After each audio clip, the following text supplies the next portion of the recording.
All right, welcome back. Thank you so much for staying with us. It's still Daybreak Extra on Trust TV.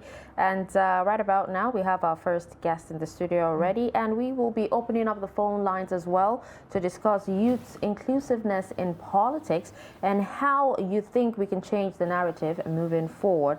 Now, joining us on the segment is Mukhtar Ahmed Jarmajo. He is a lecturer in architecture, a certified management consultant, and a public affairs commentator, and he is also a member of the Bauchi State APC Governorship Campaign Council.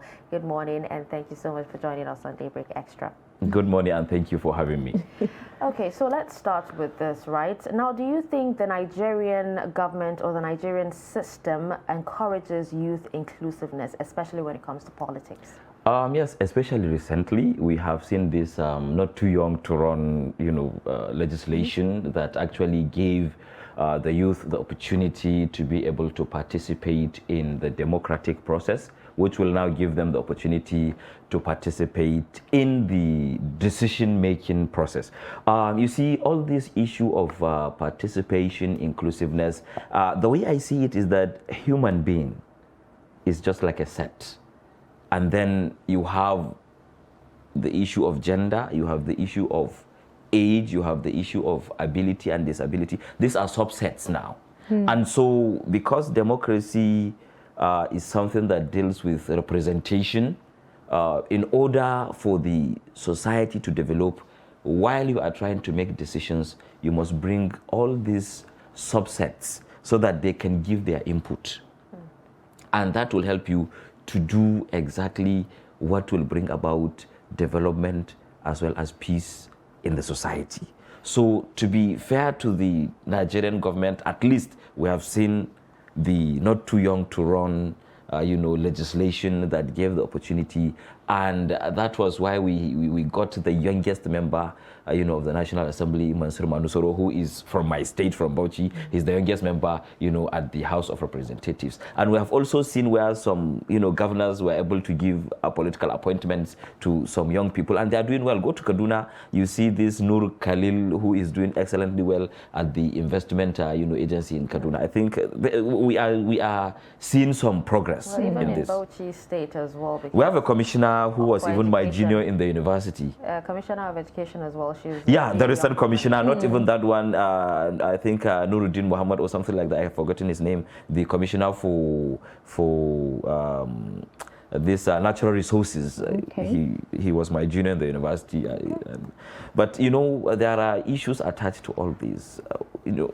When you are given the opportunity, now you must be able to make a difference. We will now look at that issue of performance. You must be able to add value. Otherwise, the whole essence of giving you the opportunity to participate in the process will be defeated. But we've seen more of men, going into this youth, taking advantage of this youth youth in politics. But women are feeling a bit left behind. What do you think the female youth should do or need to do in order to, participate full hand in politics? Well, you see, generally is a two-way thing, as I've always said, because my belief is that if there is a problem, one thing you need to do is first to look inside of you, and then secondly, look outside. And that is why it is a two-way thing. The opportunity has been given. And now, if you look at the female now, which is a subset of human, the human being, the humanity itself, human being, which is a subset. Here in Africa or in Nigeria, we can say there are issues of, limitations by both, religion, culture, and what have you. But as I have said, generally, we are seeing some level of improvement. Now, for the female, what they need to do is to try as much as possible to get themselves involved. Now, the secret is that nobody will give you anything good, just freely. You have to go out, you have to reach out for it, you have to struggle for it. And that is the only way you can get it. You cannot just get anything good on a platter of gold. So my advice, my suggestion to the female is that they get themselves involved more. One of the problems we are facing now, which I have, I've been watching things, the way things are happening. Some youth, even the male, believe that they are so important that you have to call them, come and participate in the process, simply because they believe they have some kind of knowledge or they have some kind of experience. It is not like that. You have to get into the process, participate, show that you have something, you have value to add in the process. That is the only way you will be, significant. You become a stakeholder in the entire, architecture of the political, process, and then you will now be involved henceforth. But nobody will just go to your home, knock at your door, Mr. A or Mrs. A, come and participate in this thing. You have to go there. You have to establish the relevance itself. So my advice to not just the female, all of us, let's get ourselves involved. Okay, now I'm going to ask you a question on what you just said, that, being in the process. But before we do that, you can actually put your calls through and tell us what you feel about youth inclusiveness in politics and how you think we can change the narrative. And the phone number to call is actually on the screen. Okay, so talking about the process, is it enough to be in the process or be, part of the process? When it comes to politics, a lot of people would actually think you need godfathers to be able to move ahead in politics. You see, I like being practical. Nothing happens overnight. You have to start from somewhere. You grow. And the lesson in life is that you have to learn to follow, and then someone will also follow you. While you are following, you have to work with those who are at your top. They will guide you. They will become your mentors. The reality of life is that you have to have a mentor. Sometimes we look at it as the issue of godfatherism and what have you, but the reality of the thing is that you have to have a mentor who will help you not only in guiding you on what to do and what not to do, but also in establishing your network. All right, we already have calls coming through. Let's find out who's on the line. Good morning. Thank you for joining us on Daybreak Extra. What's your name and where are you calling from? Morning, I'm Peter. I'm calling from. All right, Peter, let's have your take on this topic of discussion. Yes, my contribution is that if the youth are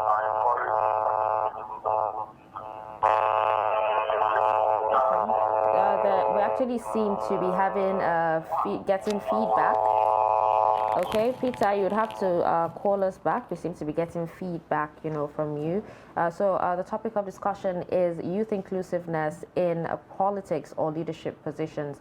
What do you think, or how do you think we can change the narrative? So feel free to call the number on the screen. And please do not forget to stay away from your TV set. Definitely, very important. Someone want to hear what they say. Yeah, definitely. All right, so we have yet another call. Let's see. Good morning. Hello, good morning. Hello, can you hear me? All right, at least I think we lost that call. All right, so sorry for cutting you short earlier, sir. So what I was trying to say is that you have to have a mentor who will guide you, not only on what to do and what not to do, but also in terms of establishing your network. You see, you have to be dynamic and versatile in all that you do in life, be it in your professional practice, be it in your social life. Now, when you talk about politics, you are talking about network. And to establish this network, you have to be in the system for a very long time. Yes, indeed. Good morning. Hello, good morning. Can you speak up and can you stay away from your TV set? Hello? Okay, so we can actually make out what you're saying. Please call back. Please call us back. So to cap it all, the issue of godfatherism certainly is something that we need to look at, but the truth is that we need mentors who will help us in establishing and perfecting our plans so that we become successful. So godfatherism is necessary? Well, it depends on the way you look at it, or it depends on how it is done, but certainly you need a mentor. Hello, good morning. Thank you for joining us on Daybreak Extra. What's your name and where are you calling from? Hello, good morning. I'm Salihu Bomi from Lapai local government. In Niger State. Okay, Salihu, thank you for joining us. Let's have your contribution. Today, the topic is youth inclusiveness in politics and way forward, right? Yes. That is very interesting. Okay, we actually lost him there. So thank you so much. If you could actually call back and let us have your contribution. So more on this godfatherism that you mentioned. I feel like it's way easier for men to have a godfather and have this easy interaction or relationship. But then when it comes to women, they cannot push forward. There is this limitation that politics tend to put on women, whereby if you do something. Okay. All right, just before you answer that, let's have more calls. Hello, good morning. Hello. All right. So we seem to be missing a lot of people. This is an interesting topic. Please keep trying until you're able to reach us. Okay. So yes, what do you think women need to do to push up? Okay. All right. Good morning. What's your name and where are you calling from? This is Yusuf. I'm calling you from Mina, Niger State. All right, Yusuf from Mina. Let's have your contribution on the issue. On the issue of our youth inclusiveness and politics and way forward. Yes, please. Right? Yeah. Yes, it's very, very important because even in Nigeria now, if we are to look at the number of the people that will vote, is the youth that has the largest vote to give. So including the youth is very, very important. And issue of just as the guest here has just spoken, the issue of the godfatherism of the thing too, to understand, is it has its own advantage and disadvantage. Because some people will just put a youth in a position today and always expect what they decide for him to do is what he will do. And maybe that particular person has his own foresight, has his own plan, or has his ideas. So they will tend to. So issue of the godfatherism is part of what the challenges we are having. Thank you. All right, thank you so much for your contribution. So you heard that, and it's actually a big issue. Yeah, that is why I use the word mentor. We don't need a godfather, we need a mentor. That godfatherism is simply to abuse the process. But certainly we need mentors who will guide us, we will follow, so that we'll be able to succeed. Okay, so you asked a question earlier. Okay, yes, I asked a question about the youth. Okay, let's even pick on female, where I said that they always have this disadvantage when it comes to the whole process in politics, because a woman is a man can just come out, he might not be married, and he would want to go into politics, and there will be a level of respect that will be given to him. But then imagine a young woman, say she's 30, 35, and she can run for an office, but then she's not married, or she is married, but then there is a level of restriction. You're not being respected. There's a lot of challenges like that. Would you say that that is the main reason why some women are not pushing themselves out there? You see, earlier I talked about the limitations, religion and culture have actually created, not just to women, but also to the youth generally. So this is something we need to pursue vigorously over time, through campaigns, through understanding. When you talk about, those who are married, through understanding between husband and wife, effective communication, they will be able to agree if she has the ambition. As I speak, we have... Oh, hello, good morning. Thank you. I want to contribute to your program. Yes, please tell us your name and your location. My name is Omale. I'm calling from Abuja. All right, Omale, go ahead. Okay, first of all, let me commend your guest here. He has really tried from what he said, especially when it comes to this mentorship and godfatherism thing. And he talks about followership. Of course, if you are not taught, you can't just jump to university without going through primary school and secondary school. So, but we find out that most people today, they just want to become president without even going through that mentorship. You have to go through all these things. Even being a councillorship, just to go for councillorship in the world, you have to follow people for some time, get their support and whatever before you go. And you must always have one person at the head as your mentor. Because this idea of godfatherism thing, I think we should downplay it. If you use mentorship, I think it's better. Because this godfatherism thing, we see it as a kind of they are like rulers. They force you to do whatever they want. But when you have a mentor can guide you. You see how he does his thing, then you follow up and even improve on what he has done or something like that. I think I agree with him. If the youth can be able to keep our heads down low and follow others, you'll be able to achieve our aims. Okay. Thank you. Thank you so much, Omale, for your contribution this morning. We appreciate it. Now, he talked about, what I want to actually add to this. What I actually want to add to this is the fact that, it's money politics that's been practiced in Nigeria. And for youths, we know where the youths are. Where do they get their money from? Most of them, their means of income is very, very humble, right? And you need a lot of money to actually, get to a certain level when it comes to politics. And that's why most of them actually use their godfathers, because they sponsor them. So what happens? What about the money politics being practiced? I think there is an alternative if we are really committed as the youth. He just mentioned, I think one of the callers or this one mentioned that we have the numerical strength. If you have the number and you have someone you believe can perform if he's elected into any, political office, why don't you use your number, support them? The money that is needed is for campaigns. You can organize yourself in such a way that you don't need to spend a lot when it comes to campaign. What about buying of forms and the enormous amounts that these parties...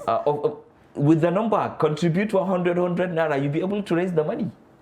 You'll be able to raise the money. You make it sound easy. I think it is as easy as I said it, because if you can give 100 naira to your candidate, all the youth, okay, we want Mr. A to become our representative at the National Assembly. We contribute, maybe one local government, two local governments, we believe in him, we trust that he will be able to deliver. Contribute 100 naira. I think Adamu Garba actually did, something like that. Pardon? Adamu Garba, he actually, sought contribution from... To buy the form, yes. To buy the form. Yes, he did. How much did he raise? A lot of money. So it's as simple as that. Once you'll be able to multiply, you'll be surprised at what you'll arrive, with. So it's just a matter of commitment and belief that this is what we want to do and we are committed to achieving it. So you'll be able to do 100 naira. You just transfer 100 naira. Once the number is big, you have no problem. All right, good morning, and thank you for joining us. Tell us your name and location. Hello, good morning. Yes, good morning. What's your name and where are you calling from? I'm Ismail calling from New United States. All right, Ismail, let's have your contribution. Yeah, I really appreciate your guest in the house. Thank you. Yeah, and also you, the presenter. Thank you. Actually, the issue of youth inclusiveness in politics and way forward is a very important topic from your side. And I think one of the major problems we have in this country is that we, the youth, we are not that serious. Our so-called elders, because there was a time I was watching my TV, I overheard this clerk, from Niger Delta, Edwin Clark, was saying they will never be alive and allow you to lead them. I overheard him say that. Oh. So, but thank God with what Mr. Mutara said now, if we the youth are serious, definitely we can bring a lot of change in this country. As he said, we have people who have the potential, but what would they convince people with? It's money. If we the youth are so serious, we can do it in the way that you suggested. We can contribute. How much is 100 naira, even 1,000 naira for every individual. Believe you me, if we are so ready, we are going to make a lot of things in this country. This country is messed up. We have a lot of potentials. I want to talk of human potential. I want to talk of natural resources. But look at today, we are one of the most poorest countries in this world. We have all the potentials. So all we need is good leadership. What we are lacking is good leadership. But I believe with the youth that have this country at heart, if we can support them to come into power, definitely we are going to make a lot of change.